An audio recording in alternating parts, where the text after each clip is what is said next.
Hey everyone, and welcome.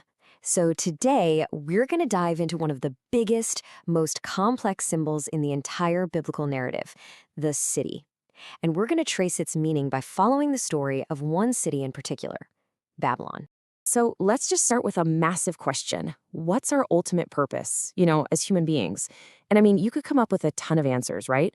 But the biblical story suggests something pretty surprising. It says our purpose is actually, believe it or not, tied to this idea of building a city.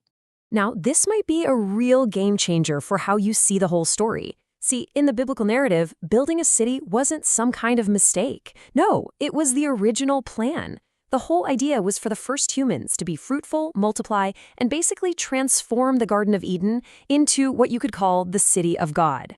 Okay, but as the story goes, something went, well, very wrong. Humanity rebelled, and that perfect blueprint for the city of God, it got corrupted. And this sets up this huge conflict that just runs through the rest of the entire story. It's really a tale of two cities, two totally competing visions for what civilization should be.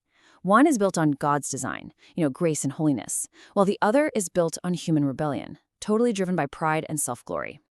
All right, so let's dig into that. Let's see how this whole idea of a rebellious city first got started. This is basically the blueprint for what the Bible will later call Babylon. So this path of rebellion kicks off right after the fall from Eden. You have Cain, right? He's exiled from God's presence, and what does he do? He goes out and builds the very first city. It's a place of human culture, of creativity for sure, but it's founded on this idea of being separate from God. And the same impulse, it just builds and builds until it culminates generations later on this plain in a land called Shinar, where pretty much all of humanity gets together for one giant, super ambitious project. And their motivation? It's spelled out for us crystal clear right here in Genesis. They say, "Come, let us build ourselves a city, and let us make a name for ourselves." I mean, listen to that. Let us make a name for ourselves. The goal here is so explicit, right? It's not about honoring God. It's all about getting famous, achieving security on their own terms, and pretty much defying God's direct command to spread out and fill the earth. And so the city's name, Babel, becomes this permanent reminder of what happens next. See, the name itself comes from a Hebrew verb that means to confuse. God intervenes, confuses their language, and forces them to scatter. And this moment, right here, it's a huge turning point. It shifts the entire story from this unified human prehistory into the history of separate, scattered nations that we know. Okay, so that rebellious idea that was born back on the plains of Shinar, it didn't just vanish. Nope. It eventually found its ultimate physical form in one of the most powerful empires the ancient world had ever seen, Babylon. And let me tell you, historical Babylon was no joke. It was known as the glory of kingdoms, the splendor of the Chaldeans' pride. It was this massive hub of wealth, military power, and culture. For ancient Israel, Babylon became the ultimate antagonist, the big bad, the empire that would eventually come in, conquer them, and drag them off into exile. So to really get the biblical response to Babylon's power, we've got to understand this key concept. It's the word polemic. It actually comes from the Greek word for war, and that's basically what it is, a war of words. It's this aggressive, rhetorical attack on someone else's core beliefs. And this is just a brilliant example of how it worked. On one side, you've got these Babylonian hymns where their gods or kings are boasting, I am the creator of all things, the light of the lands.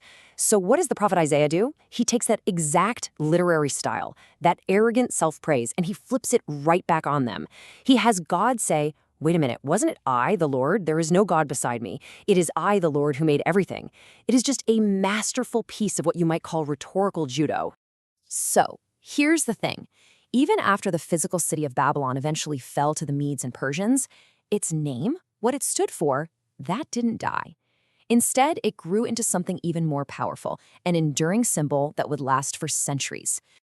And you can really trace this evolution in about 4 stages. First, you have the origin, a literal city in Shinar, founded by this guy Nimrod. Then it hits its apex, as the historical empire that conquered and exiled Judah. After that, it becomes a legacy, a poetic symbol used by the prophets for any arrogant, God-defying power. And finally, you get to the apocalypse stage, where it becomes this corrupt, world-spanning system in the book of Revelation.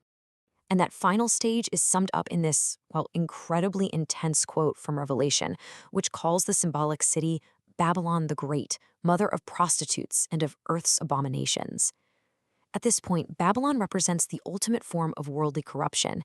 It's the city of man in its final form, the most seductive and the most destructive it can possibly be. So how does the biblical story say this kind of arrogant power gets dealt with? Well, it uses this concept called the Day of Yahweh, or you might know it as the Day of the Lord. Now, this isn't just about one single 24-hour day way off in the future. It's more like a recurring theme. It's basically any moment in history when God steps in to bring judgment against that kind of arrogant conduct, to humble human pride, whether that pride belongs to one person or an entire empire like Babylon. Okay, so this brings up a huge question for us, right? If Babylon is more than just some ancient city, if it represents this whole rebellious system of human pride that, let's be honest, we all live in and participate in to some degree, then what are we supposed to do? How do we live in a world like that? Well, the narrative paints a really stark contrast between the two ultimate destinies. On one hand, you have the city of man, Babylon, which is destined to be overthrown and just become a desolate wasteland. But on the other hand, you have the city of God, which is also called the New Jerusalem. And this is described as this beautiful, holy city coming down from heaven, a place where God finally dwells with humanity, and all suffering and death are gone for good. Okay, but before we get to that final destiny, what's the game plan for right now?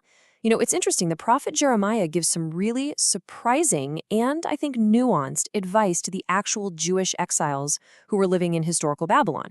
He doesn't tell them to just pack up and withdraw or to start a rebellion. No, instead, he says, "Seek the welfare of the city where I have sent you, for in its welfare you will find your welfare." Think about that. It's a command to be a constructive force, to contribute to the good of the society you're in, even when it's a flawed Babylonian one. And that, right there, leaves us with this really powerful, lingering question. If Babylon really is any human power, any institution, any empire that gets arrogant and tries to play God, then how in the world are we supposed to follow Jeremiah's advice today? How do we work for the good of the society we're in without completely buying into its values, without becoming its citizens and getting absorbed by its pride? That's the tension, isn't it? And it's one we're all left to navigate.